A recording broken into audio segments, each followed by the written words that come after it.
industrial production and manufacturing. Two important parts of the American economy factor into our first report today on CNN 10. I'm Carl Azuz, happy to have you watching. According to the U.S. Federal Reserve, the country's central bank, 5.4% is how much America's industrial production dropped in March as factories stopped operating. Manufacturing fell by 6.3% as cutbacks were made in areas like car production, auto parts manufacturing, and furniture making.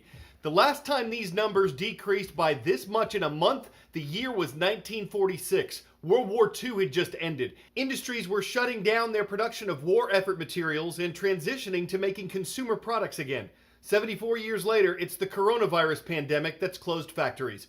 No one knows yet how long it'll take to get industry running the way it was before COVID-19 entered America. According to Johns Hopkins University, more than 2 million coronavirus cases have been confirmed worldwide. Over 610,000 of them are in the United States. And while there's still a lot that doctors don't know about the disease, a new study suggests that people might be most likely to infect others before the carriers even show symptoms themselves. This was published Wednesday in the journal Nature Medicine, but the study relied on patients' memories of when they first started showing symptoms, so it might not be entirely accurate. Still, a growing amount of research indicates that people who feel healthy are helping spread coronavirus, so the U.S. government's recommending that healthy people keep their faces covered whenever they leave the house. 2020 is an election year, not just for the United States, but for numerous countries on every inhabited continent. South Korea is one of them, and it's giving us a sense of how other elections may look in these strange and virulent times. This is what an election during a pandemic looks like. This is South Korea, the parliamentary elections. And as you are coming into the polling station, you have your temperature taken. You are told that you cannot stand less than 1 meter apart to try and keep some distance. As you come up here, you are given hand sanitizer. Everybody has to sanitize their hands. And then just before you enter into the polling station itself, you are given disposable gloves to put on, and only then you are allowed inside to vote. Now, when it comes to masks, this is South Korea. Everybody is automatically wearing a mask and has been for weeks anyway. Now, this is what we are looking at this point. This is being replicated around the country. There's more than 14,000 polling stations. They will be disinfected throughout the day, we are told. And this is really being seen as a referendum of President Moon Jae-in and his ruling parties dealing with the coronavirus crisis. Now, his approval rating has increased in recent weeks, as has his party's, and there has certainly been some overseas praise for the way that they have dealt with this crisis. But it's interesting because it's almost the voting itself, the fact the election is taking place, that is more important from an international point of view than who wins. The fact that they are able to do this, and there will be countries around the world looking at this to see if they are able to replicate the same. Now, there was some concern that turnout might be low. Maybe people would be too worried about coming to a polling station where other people were. That has clearly not been the case. Friday and Saturday of last week was when early voting took place, and there was a record turnout. Over 26% of the electorate voted early. And the final turnout vote we have seen is the highest in well over 20 years. Paula Hancock's CNN Seoul. 10-second trivia. What or who were Newport, Sopwith, and Spad? Clothing store founders, British battleships, Triple Crown winners, or World War I aircraft?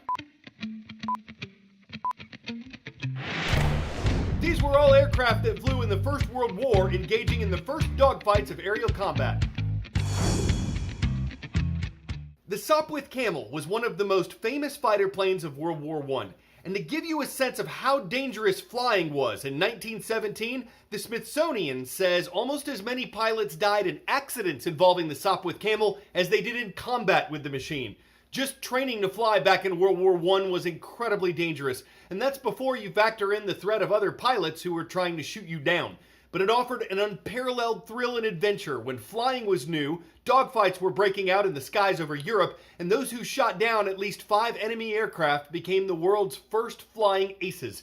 So for today's virtual getaway, we're visiting an aerodrome, an old school airport in New York whose runway is a field.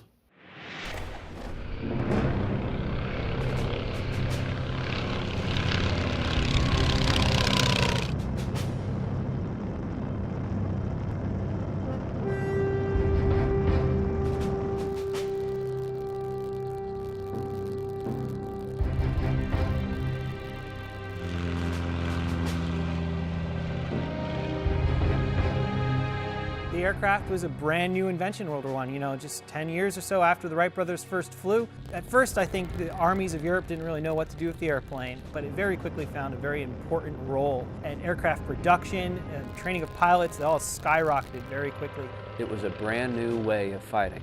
Having war machines that operated within the air added a third dimension to the battlefield. And they were just learning how to do it.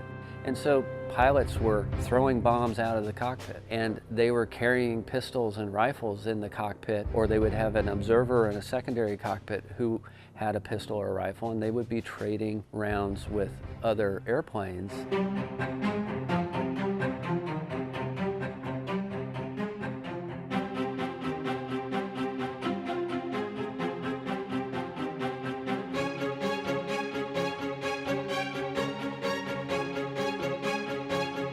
I have a lot of respect for the young men who flew these really primitive, elemental airplanes back in the day, often with only a few weeks of training. So I can imagine being a 17-year-old kid jumping in one of these airplanes and then being thrown into combat versus, you know, another guy who's probably another 17-year-old kid scared out of his mind who's trying to kill him.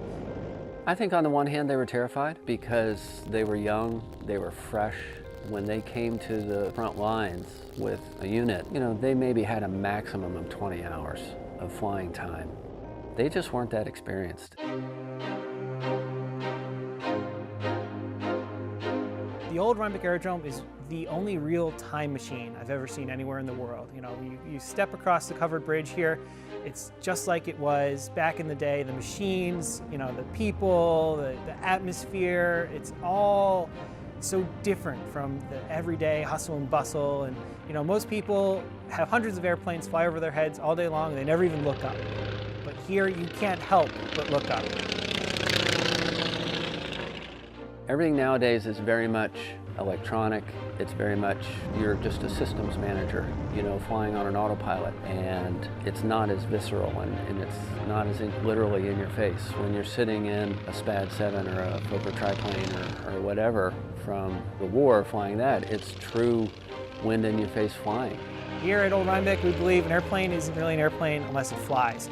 So we will do everything we can to keep them going and, you know, to always fix what little things may go wrong and keep it all in the air. It's very much living history. It's very much history that you can't get anywhere else because it is in your face. You literally can hear it and see it and smell it all at once. And that's a totally different experience.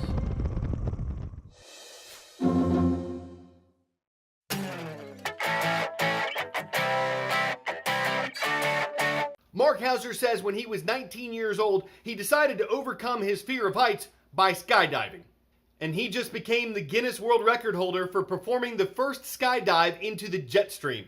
To do that, he used a hot air balloon to travel more than 4.5 miles up. The high winds and the cold put out the balloon's flame, so it wasn't just about setting the record, it was about making sure his two assistants got back down safely. All of them did.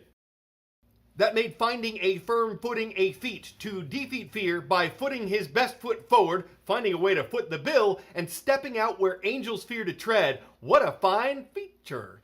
I hope Nakusa High School agrees. It's in Nakusa, Wisconsin. You guys are awesome for subscribing to our YouTube channel. I'm Carl Azuz for CNN.